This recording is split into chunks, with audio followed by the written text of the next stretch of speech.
It's midnight and you're swiping through profiles, one thumb, hundreds of faces. Half a second per photo. Yes, no, yes, no. A good photo, a one-line bio, that's the entire application. Zero conversation, zero shared history, just a picture and a snap judgment. Now take all of that away. For 99% of human history, you didn't choose from strangers. You fell in love with whoever was already there. The same 20 or 30 people? Every single day for years. No profiles, no swiping, no infinite scroll of faces. So how did people ever fall in love with only a handful of choices in the room? Let's start with an experiment that manufactured love in a lab in under an hour. In 1997, psychologist Arthur Aron at Stony Brook University designed something unusual. He paired up complete strangers and gave them a list of 36 questions. The questions started simple, then grew steadily more personal. Question 12 asks, if you could wake up tomorrow with any one quality, what would it be? Question 28 asks, when did you last cry in front of another person? Each pair had to answer every single one out loud to each other. Then came the final instruction. Stare into each other's eyes for 4 straight minutes. No talking, just looking. 4 minutes doesn't sound long. Try it with a stranger. Published in his research, the results were strange. Many of these strangers reported feeling closer than to people they'd known for years. One pair from the original study got married 6 months later. But here's what's fascinating.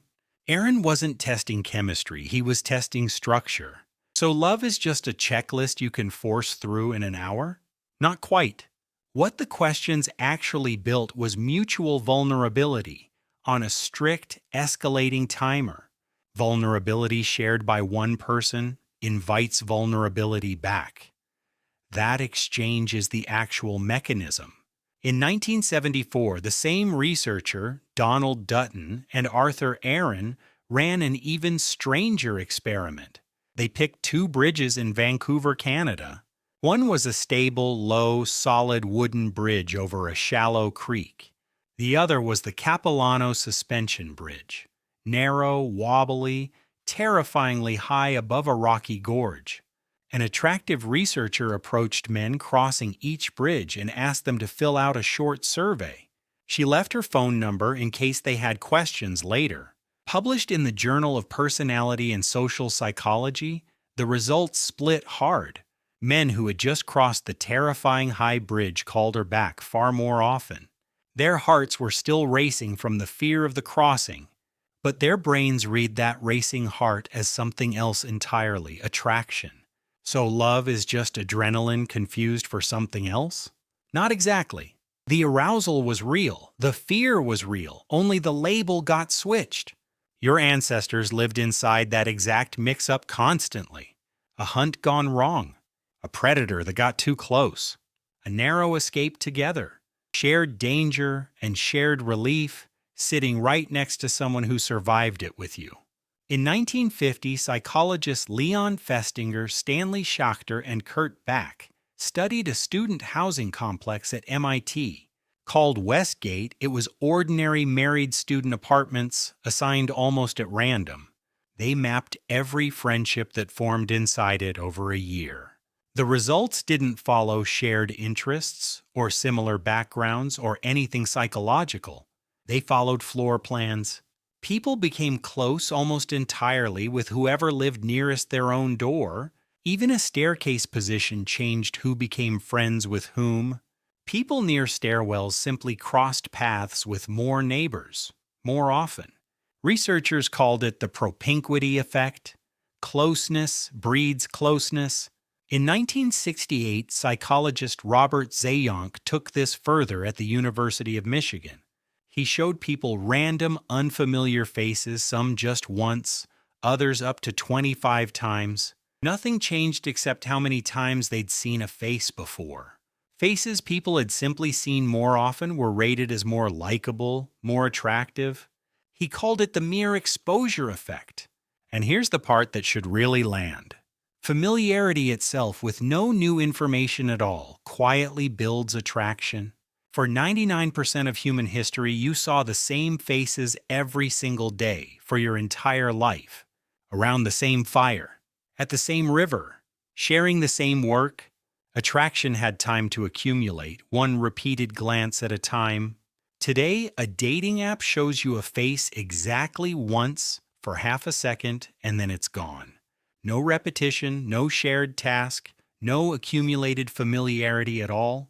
You're asking your brain to fall for someone using the one mechanism it was never built to use on a stranger: a single cold first impression. In 2005, anthropologist Helen Fisher scanned the brains of people who had just fallen intensely in love, not people grieving a breakup, people newly, obsessively in love. Published in the Journal of Neurophysiology, the scans lit up the ventral tegmental area and caudate nucleus, the same reward circuitry that fires for a rewarding, unpredictable payoff. Not the payoff itself, the anticipation of it. Fisher found early romantic love behaves like focused craving for one specific person, not general arousal, not friendliness, a target-locked obsession. Fisher called this the attraction system, distinct from lust, distinct from long-term attachment. That craving, she found, is intensified by uncertainty, not knowing if the feeling is returned, which is precisely what modern swiping removes almost entirely. A profile either matches instantly or vanishes forever. No lingering uncertainty left to feed the craving.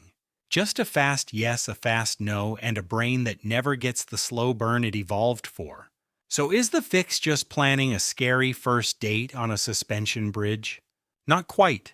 The bridge, the questions, the repeated glances, none of them created love out of nothing. They all did the exact same thing, wearing different disguises. They forced two nervous systems to stay close, aroused and uncertain, together for long enough. Modern dating removes almost all three at once: closeness, duration, uncertainty. What's left is a face, a judgment, and half a second to decide. Even today, studies on modern relationships still find the same old pattern underneath. Coworkers and classmates fall for each other far more than strangers matched by an algorithm. Not because they're better matches on paper, because they're simply in the same room again and again without trying to be. Ancient humans didn't fall in love faster than you. They just never ran out of time in the same room with someone. We didn't invent more romantic options. We just removed the proximity love was actually built from.